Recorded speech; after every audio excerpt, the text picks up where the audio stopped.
Well, Darren, I think we all expected a tough evening tonight, but I didn't see that one coming.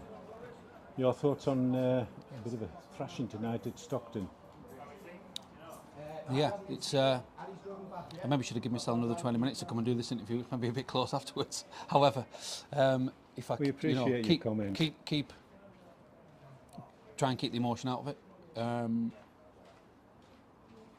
Yes, they were from 1 to 16. They were stronger, more determined, showed more desire. So at half time,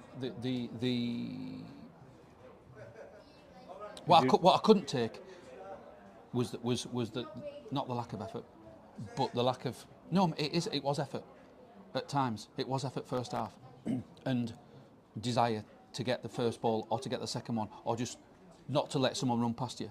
And we've said that right at the start. We said it all pre-season. That can't happen. Players can't run you.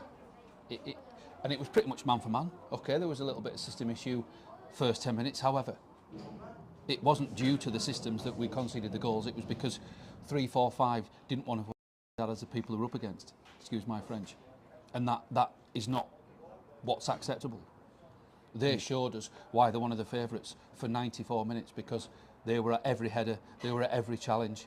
They didn't win them all, but they were there every time, and they had someone there every time. And that is the sign of a team that are going to go very close to winning the championship tonight, unfortunately. And that is also, unfortunately, why we won't get there unless we change things. Did you read the riot act at half time? Well, a touch, and the second half, we can say we got a response for 20 minutes. We conceded more goals second half. However, that's just set pieces, and that again comes down to a will and determination. You know, and 2 of their 3 of their set pieces were almost free headers, which again can't be done.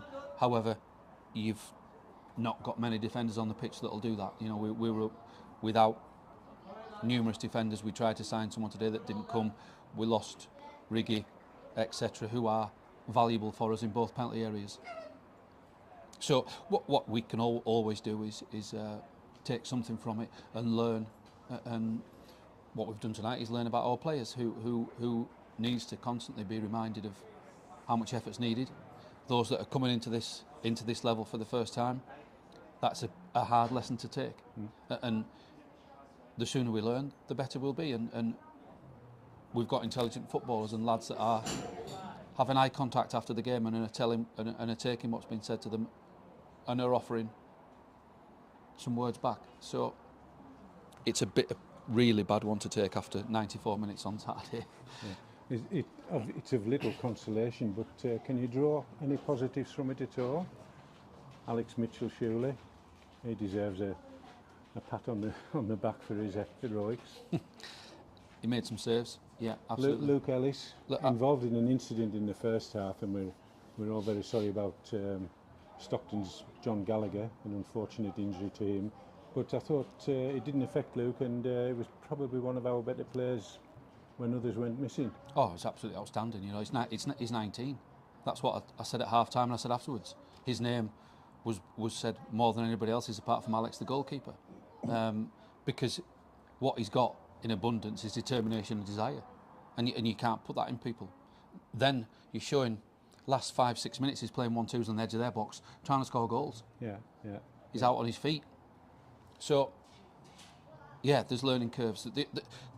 We won't know the positives from this evening until we get into next Saturday's game, which again is going to be another tough one as to how quickly lads are going to learn their position, other people's positions, so they know to help each other.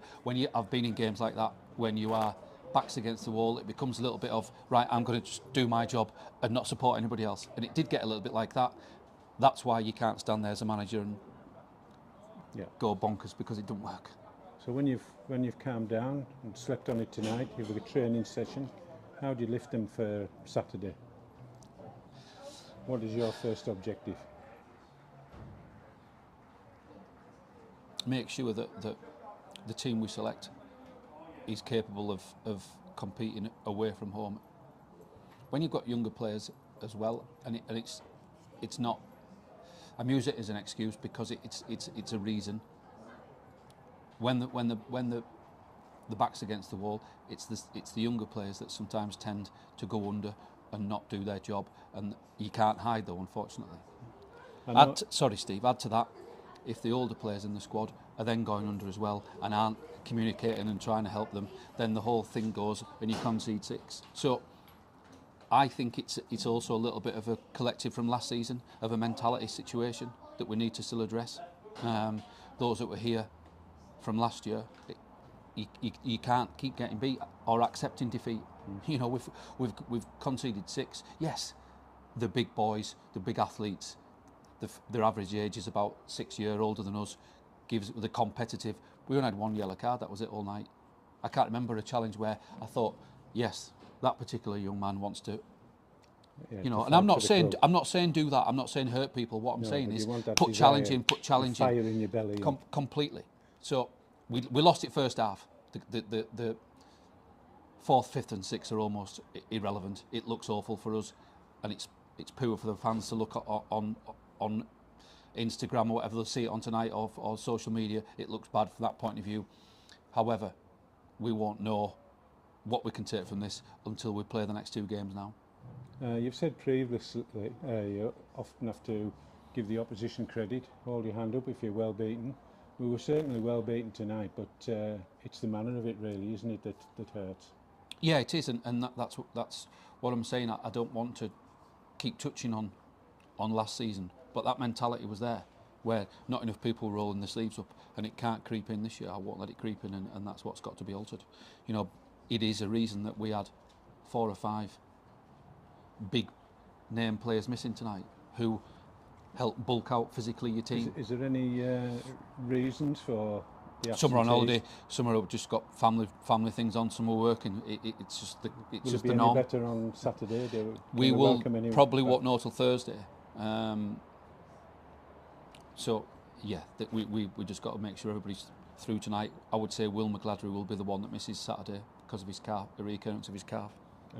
Skipper was iced up afterwards. David Symington, is he a doubt, or will he be okay? No, I think it's just an ongoing calf stroke Achilles issue. He was stretching it with 10 left, so you know there was no point in us risking it. You know, we were 5 down at that point or whatever it was, and then you know it's difficult then to Kai Nugent. Wasn't his game. You know, James Bell, we've still got to nurse James. He had 6 weeks, 8 weeks off the end of the season with an ankle injury. He's still coming back. He hasn't played many games. He's probably got the least minutes pre-season out of everybody. So we're still nursing him back. So it was, you know, difficult tonight because we only had 4 subs, outfield players, due to lack of availability. So yeah, there's enough went wrong tonight to suggest that we can hopefully put this one behind us, Steve, and move forward and get everybody back again. And like you say, we've now got to go against a team on Saturday that are also one of the favourites to win it. So we will learn again at the weekend. Darren, we share your disappointment. Thanks for facing the music. No problems. Thank you, Steve.